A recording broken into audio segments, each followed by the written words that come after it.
세계적으로 번화한 모든 도시에는 반드시 그 도시를 대표하는 강이 있습니다. 파리의 세느강, 런던의 템스강, 독일의 라인강, 이집트의 나일강, 서울에는 한강이 있습니다. 강은 도시와 사람들이 존재할 수 있는 근원이 되어줍니다. 세상은 물을 필요로 합니다. 물이 없는 곳에서는 인간이 살 수 없습니다. 물의 종류는 다양합니다. 구정물도 있고 흙탕물도 있고 오래된 물도 있고 빗물과 폐수 고인물도 있고 강물과 시냇물, 바닷물 등이 있습니다. 그런데 물이라고 해서 다 먹고 사용할 수 있는 것은 아닙니다. 그 중에는 우리의 몸을 해치는 물도 있고 사용할 수 있는 물도 있습니다. 의학계는 보통 인간의 극한 생존 능력을 333 이론으로 풀이합니다. 즉 평범한 사람이 공기를 3분 동안 접하지 못하면 목숨을 잃게 되고 물은 3일, 음식은 3개월 동안 먹지 않으면 죽음에 이르게 된다고 말합니다. 물은 어느 특정한 사람에게만 필요한 것이 아닙니다. 모든 사람, 모든 생명체는 물이 필요합니다. 물과 생명은 상호 보완적 관계입니다. 사람은 물에서 시작한다 해도 과언이 아닙니다. 태아는 엄마의 양수에서부터 자라나고 출생합니다. 이처럼 물은 우리의 몸과 밀접한 관계가 있습니다. 우리 몸뿐만 아니라 우리의 영도 물이 필요합니다. 그 물은 은혜의 강수에서 흘러나오는 물입니다. 땅만 기근이 있는 것이 아니고 우리의 영도 은혜가 없으면 영적 기근이 찾아옵니다. 영적 기근은 물이 없어서 찾아온다고 여기십니까? 영적 기근은 물을 찾지 못해서 찾아오는 것입니다. 물을 찾으면 기근은 더 이상 기승을 부릴 수 없는 것처럼 영적 기근도 은혜의 강수를 만나면 회복의 기쁨을 누릴 수 있습니다. 그러므로 우리는 물이 없다고 탄식하기보다 물을 찾아야 할 줄로 믿습니다. 우리는 다른 성경보다 에스겔서 하면 어렵다는 느낌을 받습니다. 에스겔서는 모두 48장으로 되어 있는데 전반부와 후반부로 구분해 볼 수 있습니다. 에스겔서 전반부는 1장에서부터 24장까지 되어 있는데 전반부의 내용은 유다 백성이 바벨론의 포로가 되고 솔로몬 성전이 파괴될 수밖에 없었던 이유에 대해서 말씀합니다. 그 이유는 유다 백성들의 죄 때문이라고 지적해 줍니다. 에스겔서 후반부는 25장에서부터 48장으로 되어져 있는데 죄로 인해 무너진 유다 백성을 하나님께서 회복시키신다는 내용입니다. 에스겔서는 유다의 죄에 대한 심판으로 시작해서 유다의 구원과 회복으로 끝나고 있습니다. 따라서 오늘 본문 말씀은 유다의 구원과 회복의 말씀으로 그 핵심 이미지가 성전과 물로 되어 있습니다. 오늘 본문 말씀이 이렇게 시작합니다. 그가 나를 데리고 성전문에 이르시니 성전의 안면이 동쪽을 향하였는데 그 문지방 밑에서 물이 나와 동쪽으로 흐르다가 성전 오른쪽 제단 남쪽으로 흘러내리더라 라고 말입니다. 성전에서 물이 나와 동쪽으로 흐르다가 남쪽으로 흘러내린다고 말씀합니다. 예루살렘 동쪽은 요단강인데 이 강을 따라 내려오면 아라바 광야가 나옵니다. 아라바 광야를 지나면 바다가 나오는데 그곳이 바로 사해입니다. 사해라고 하는 말은 죽은 바다라는 뜻입니다. 이 사해가 성전에서 흘러나온 물로 말미암아 살아나게 된다는 말씀을 오늘 본문은 우리에게 말씀합니다.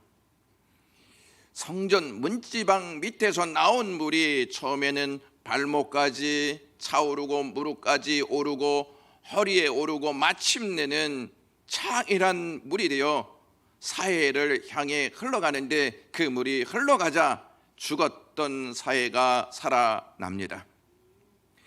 영국의 스펄전 목사님은 사해가 두 가지 의미가 있다고 말씀하였는데, 첫 번째가 생명이 없는 타락한 인류를 의미한다.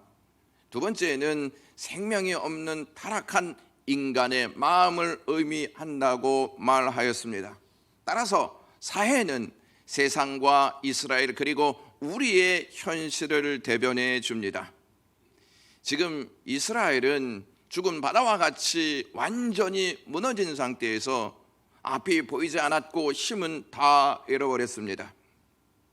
이방의 포로가 된 그들의 현실은 그야말로 절망이었습니다. 우리의 상황도 마치 죽은 바다처럼 희망과 살아갈 힘이 말라버려 우리의 가슴과 삶이 메마른 땅과 같이 짝짝 갈라진 것처럼 그러한 상태에 놓여 있지는 않습니까?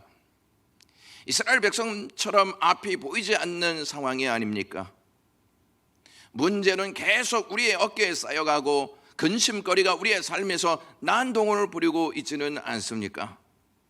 혼자 우두커니 있으면 외로움과 공허함이 쓰나미처럼 밀려오지는 않습니까? 지나온 시간들이 허무하다 하는 생각이 우리의 마음을 차지하고 있지는 않습니까? 신앙에 좀 집중하고 싶지만 왜 그렇게 마음이 어수선하고 혼란스러운지 마음을 잡지 못할 때가 많습니다. 그래서 어느 때는 하나님은 정말 살아계신가 이렇게 생각하는 경우도 있고, 우리의 의심이 계속 커져서 우리의 마음을 흔들어 놓을 때가 있습니다. 어제까지만 해도 좋았는데 그 기분이 오늘은 사라지고 내일이 불투명하게 느껴지는 마음을 갖지는 않습니까? 우리가 우리의 마음과 삶을 회복하려고 노력하지만 뜻대로 되지 않고 오히려 꼬여만 가는 생각을 하지 않습니까?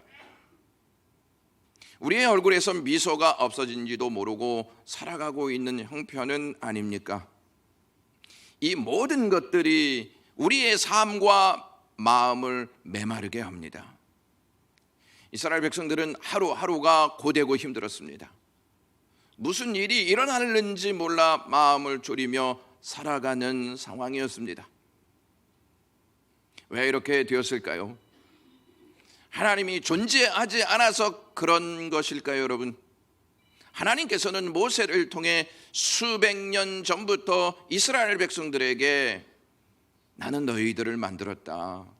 나는 너희들을 애굽에서 구원해낸 구원자다. 그러므로 나를 잊지 말아라. 나를 잊으면 너희들은 우상을 숭배하고 말 것이다. 우상을 숭배하지 말아라. 이렇게 하나님께서 말씀하십니다. 그들은 하나님의 말씀을 듣지 않았습니다. 하나님을 배반하여 우상을 숭배하며 마음 놓고 죄를 짓고 살았습니다. 그렇게 하면 어떠한 일이 있을지 전혀 듣지 못했을까요?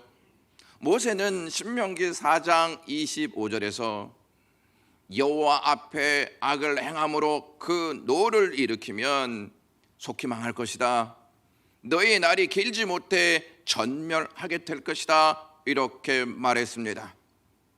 더 나아가 신명기 4장 27절에 여호와께서 너희를 여러 민족 중에 흩으실 것이요 여호와께서 너희를 쫓아 보내실 그 여러 민족 중에 너희의 남은 수가 많지 못할 것이다. 이렇게 이스라엘 백성들에게 말했습니다. 그들은 똑똑히 하나님의 말씀을 들었습니다.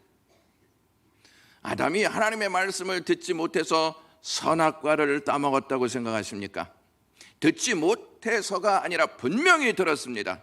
그럼에도 아담과 하와가 선악과를 따먹은 것은 하나님의 말씀을 신뢰하지 않았기 때문입니다. 사람은 하나님의 말씀을 신뢰하지 않게 되면 자기가 하고 싶은 대로 행동하게 되어 있습니다. 아이가 길을 가다가 큰 도로로 막 가려고 하면 부모가 얼른 가서 막지 않습니까?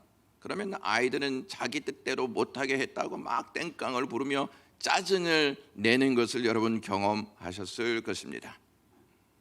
이처럼 우리는 어렸을 적부터 하고 싶은 대로 행동하고자 하는 본성을 지니고 있습니다. 하나님은 이스라엘 백성들의 거침없는 악한 행동을 막기 위해서 바벨론의 포로가 되게 하신 것입니다. 그래야 그들의 잘못을 깨달을 수 있기 때문입니다. 하나님은 그들을 바벨론 땅에 그대로 방치해 두시지는 않았습니다. 하나님은 이스라엘 백성이 하나님을 배신하고 등을 돌려 우상을 숭배할 것을 아시고 계셨습니다. 그래서 그렇게 하지 말라고 계속 경고하셨던 것입니다. 그리고 신명기 4장 30절에 이렇게 말씀하십니다.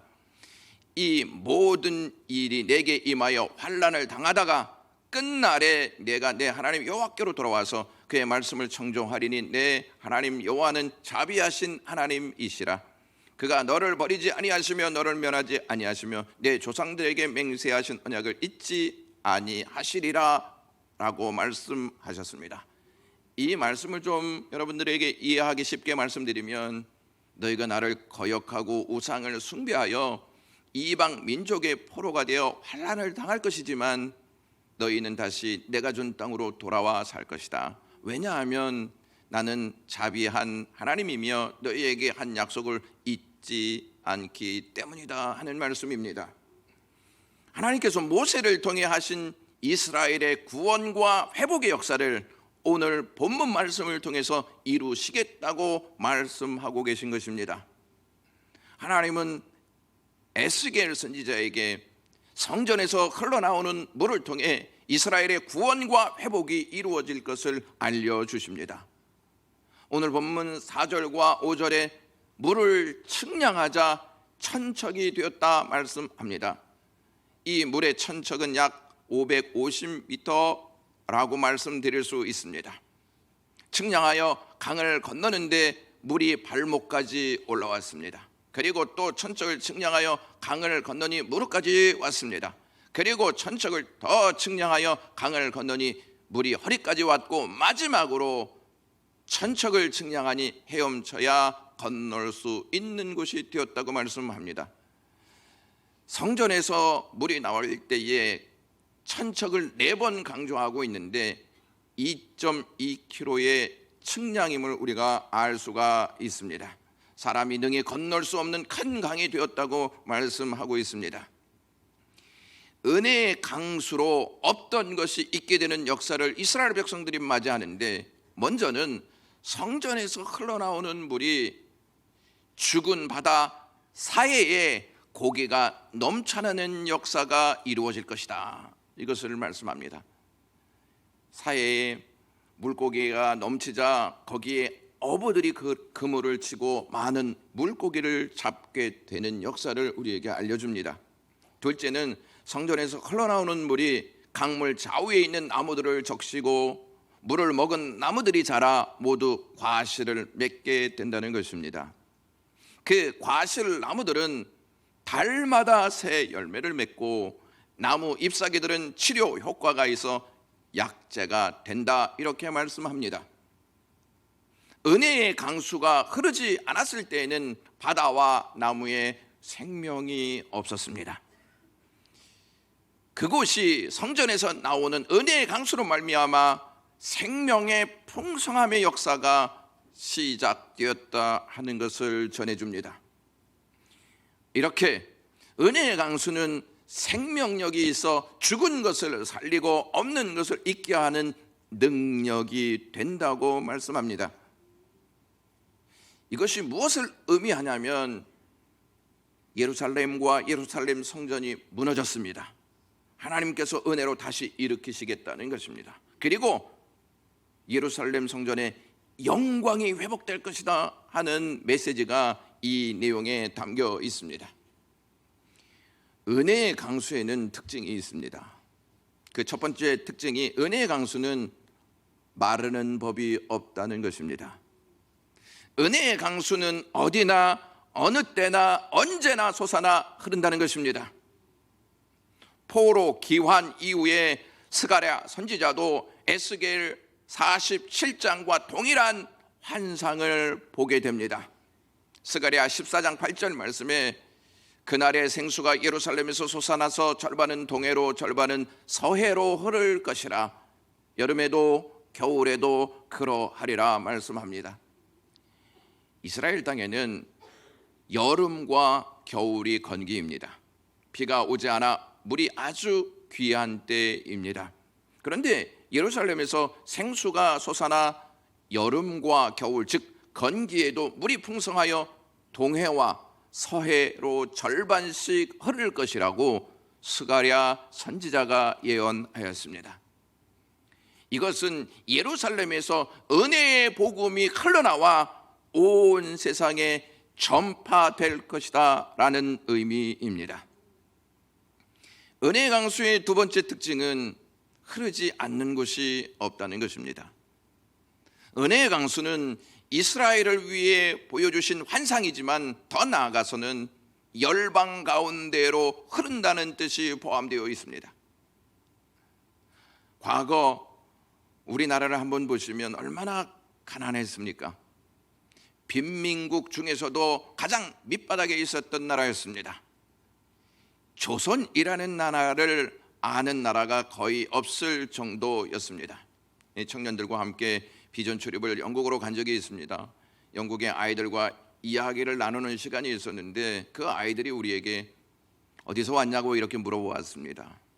우리는 사우스 코리아에서 왔다 이렇게 말하니까 그 아이들의 표정이 그런 나라도 있습니까? 하는 표정이었습니다.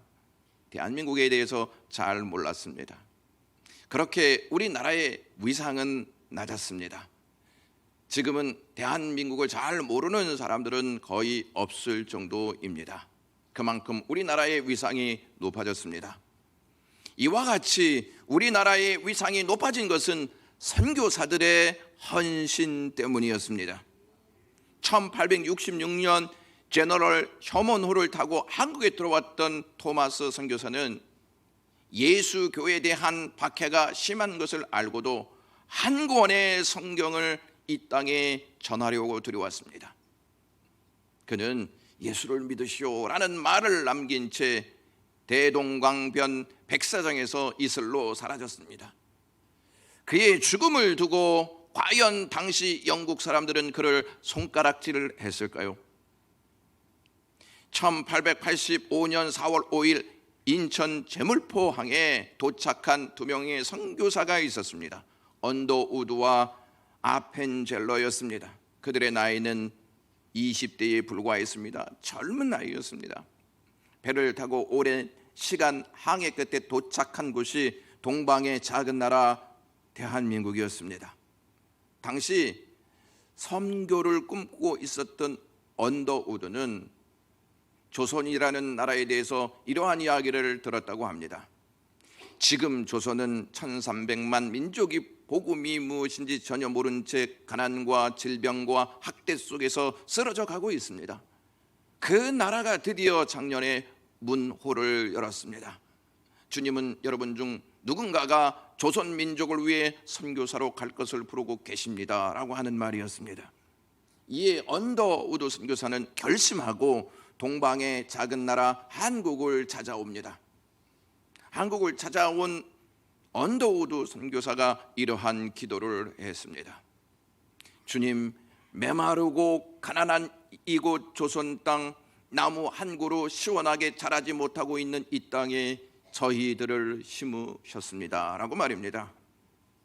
언더우드와 같은 배를 타고 한국에 들어온 아펜젤러 선교사는 제물포항에 도착한 부활절 아침에 예수님의 부활 권세와 능력으로 예수 그리스도를 모르고 죽어가는 이 민족에게 빛을 비추어 주시옵소서 이렇게 기도했습니다. 그들에게 흘러나온 복음과 그들에게 흘러나온 헌신이 사해 바다와 같았던 지금의 대한민국을 건설하게 된 줄로 믿습니다. 영광교회는 어떻습니까? 달동네 시절 가난과 싸워야 했고 아픔과 고통으로 시달리는 삶을 살았던 사해 바다와 같은 삶이었습니다. 달동네에 복음의 강수가 들어오자 사람들은 복음으로 인하여 변화되기 시작했고 소망이 없던 삶이 하늘의 소망을 갖게 되었고 그 소망으로 고통과 어려움을 이겨내면서 지금의 영광교회가 발돋움하게 되었습니다. 얼마나 감사한 일입니까? 은혜의 강수는 과거에도 흘렀고 지금도 흐르고 있고 앞으로도 흐를 줄로 믿습니다. 그러면 예루살렘 성전에서 나온 은혜의 강수가 의미하는 바가 무엇이냐는 것입니다. 오늘 본문을 살펴보면 에스겔 선지자를 이끌고 있는 존재가 등장합니다. 1절 말씀에 그가 나를 데리고 성전문에 이르시니 2절에 그가 또 나를 데리고 3절 그 사람이 손에 줄을 잡고 6절과 8절에 그가 내게 이르시되 라고 기록되어 있습니다. 에스겔 선지자를 이끈 존재는 사람이었습니다. 그 사람에 대해서 에스겔 선지자가 40장 3절에서부터 4절에 이렇게 고백합니다. 나를 데리고 거기에 이르시니 모양이 놋같이 빛난 사람 하나가 손에 삼줄과 측량하는 장대를 가지고 문에 서 있더니 그 사람이 내게 이르되 인자야 내가 내게 보이는 그것을 눈으로 보고 귀로 들으면 내 마음으로 생각할지어다. 내가 이것을 내게 보이려고 이리로 데리고 왔나니 너는 본 것을 다 이스라엘 족속에게 전할지어다. 그 사람은 장차 오실 예수 그리스도이십니다. 육신을 입고 오신 예수님은 자신을 생명의 근원이라고 하셨습니다. 성도들에게도 생수의 강이 흐를 것이라 말씀했습니다. 요한복음을 읽어보시면 유독 다른 복음서와는 달리 예수님이 물과 관련된 말씀을 많이 하시고 있다는 것을 확인해 볼 수 있습니다. 물을 포도주 만든 사건, 니고데모에게 물과 성령으로 거듭나지 아니하면 천국에 갈 수 없다고 말씀하신 사건, 우물가에서 만난 여인에게 내가 주는 물을 마시는 자는 영원히 목마르지 아니하리니 내가 주는 물은 그 속에서 영생하도록 솟아나는 샘물이 되리라 말씀하신 사건, 베데스다 연못에서 38년 된 병자를 치유하신 사건, 명절이 끝날 무렵 요한복음 7장 38절에 나를 믿는 자는 성경의 이름과 같이 그 배에서 생수의 강이 흘러나리라 하신 말씀, 실로암 물가에서 맹인이 눈이 열린 사건, 물로 제자들의 발을 씻기신 사건, 그리고 마지막에 어떠한 사건이 일어나냐면 예수님께서 십자가에 달려 돌아가실 때 로마 군인들이 예수 그리스도의 죽음을 확인하기 위해서 창으로 옆구리를 찌릅니다. 그러자 요한복음 19장 34절에 피와 물이 나오더라 라고 기록되어 있습니다. 왜 요한은 이 사실을 기록해 놓았을까요? 예수님 자신이 생수의 근원이심을 확증해 주기 위해서 기록해 놓았습니다. 예수님이 이 땅에 오셨을 때 이스라엘은 그야말로 에스겔 선지자 시대와 같은 상황이었습니다. 에스겔 시대는 이스라엘이 바벨론에 포로된 상태였고 예수님의 시대는 이스라엘이 로마에 포로된 상태였습니다. 이스라엘 백성은 이방인들에게 억압받고 있었고 그들의 생각 가운데 하나님이 우리를 버리셨다 이런 생각을 하고 있었습니다. 에스겔 당시 예루살렘 성전은 파괴된 상태였고 예수님 당시 예루살렘 성전은 건물은 있었지만 강도의 소굴이었습니다. 그런데 어떻게 은혜의 강수가 성전에서 흘러나온다고 말씀하고 있는 것일까요? 의문을 제기해 볼 수 있지 않습니까? 이스라엘의 성전은 육신으로 오실 예수 그리스도의 그림자일 뿐 참된 성전의 실체는 예수 그리스도이십니다. 이스라엘의 성전이 다 무너졌던 것처럼 참된 성전이신 예수 그리스도가 유대인들과 로마인들에 의해서 십자가에서 육신이 무너집니다. 그러나 참된 성전이신 예수님은 무너지심으로 끝나지 아니하시고 부활하심으로 영원한 성전, 참된 성전, 생명의 구주가 되십니다. 그래서 요한은 예수님을 이렇게 묘사합니다. 요한복음 1장 16절에 우리가 다 그의 충만한 데서 넘쳐나고 있는 그 은혜를 이야기합니다. 은혜 위에 은혜더라. 예수님의 배에서 피와 물이 흘렀습니다. 이 물이 초대교회를 이룹니다. 그 교회로부터 은혜의 강수가 또 전달됩니다. 온 유대와 사마리아와 땅끝까지 흘러나갑니다.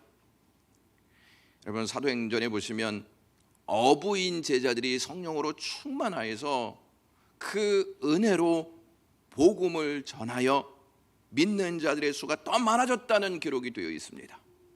예수님이 은혜의 강수를 제자들에게, 제자들은 그것을 받고 어부가 되어서 복음을 전하자 복음을 믿는 자의 수가 더 많아졌다고 말씀하고 있습니다.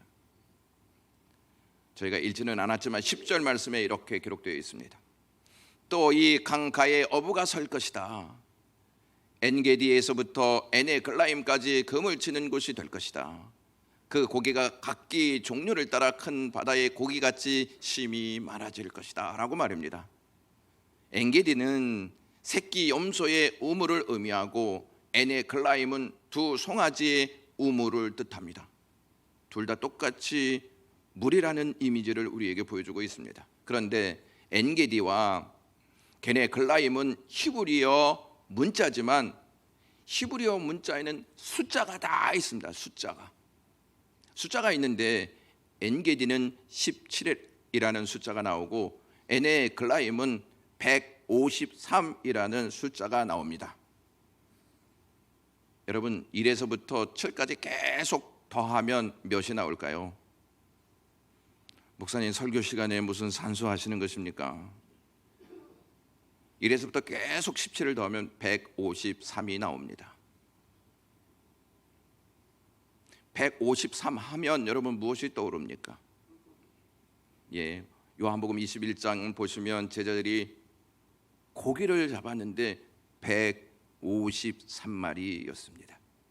예수님께서 부활하신 이후에 베드로는 물고기를 잡으러 갈릴리로 갑니다. 하지만 밤새도록 한 마리도 잡지 못합니다. 그런데 예수님께서 나타나 그물을 배 오른쪽으로 던지라 말씀하십니다. 이에 순종하여 베드로가 배 오른편에 그물을 던지니 그물이 찢어질 정도로 고기가 잡혔는데 모두 153마리가 되었다고 기록하고 있습니다. 왜 이렇게 성경은 이 숫자를 기록하고 있을까요? 우리는 잘 모르지만 히브리 사람들은 이것이 에네글라임을 의미한다는 것을 알고 있었습니다. 결국 생명수가 흐르는 곳에 우리가 그물을 치고 물고기를 잡으라는 말씀입니다. 복음은 시대를 넘어 계속 흐르고 있습니다. 은혜로 젖어 살기 위해서는 그냥 앉아서 기다리면 안 됩니다. 여러분, 은혜의 적기로 작정하십니까? 아멘이 작으신 거 보니까 목사님 옷 한 벌 입고 왔는데 젖으면 어떻게 합니까? 정말로 은혜에 젖어 살기를 원하신다면 은혜의 강수로 뛰어드셔야 합니다. 뛰어들기 전까지 은혜로 흠뻑 젖을 수가 없습니다. 제 설교 스타일을 이렇게 관찰해 보시면 마지막 부분에 가서 그리스도로 결론을 짓는다는 사실을 발견할 수 있을 것입니다. 그 이유는 그리스도로 채워지기를 간절히 바라는 마음에서 그렇게 하고 있는 것입니다. 그러므로 은혜로 젖어 살기 위해서는 그리스도로 채워져야 하는데, 그리스도로 채워지기 위해서는 예배의 자리로 나오셔야 하고 말씀을 들으셔야 하고 말씀으로 양육을 받으셔야 합니다. 올해는 예배를 위한 헤세드 기도팀을 구성했습니다. 예배에 참석하는 모든 분들이 은혜에 젖게 해달라고 간구하는 이 일을 합니다. 지금은 10시 20분에서 10시 40분까지 예배를 위해서 기도하지만 여러분께서 적극적으로 참여하셔서 기도하는 일에, 그래서 하나님의 은혜가 예배에 참석한 모든 자들에게 충만히 임해서 은혜로 젖는 역사가 삶 속에서 경험되어지고 체험되어지는 일들이 계속되기를 간절히 간구해 주시면 감사하겠습니다. 우리가요, 은혜에 젖게 되면 여러분 가정과 우리 지역이 회복되는 역사가 일어날 것입니다. 영광교회는 주님의 업으로 하나님이 맺어 놓으시는 열매를 거두는 사명을 능히 감당할 것입니다. 예수로 채워지고 은혜로 젖어서 이 땅을 회복시키는 저와 여러분 되시기 주님의 이름으로 간절히 축원합니다. 기도하겠습니다. 하나님 고맙습니다. 오늘도 하나님께서 주시는 말씀으로 은혜에 젖게 하시니 감사합니다. 앉아 있지만 말고 우리가 은혜 속으로 뛰어들을 수 있는 적극적인 사명 감당할 수 있게 하옵소서. 예수님의 이름으로 기도드리옵나이다.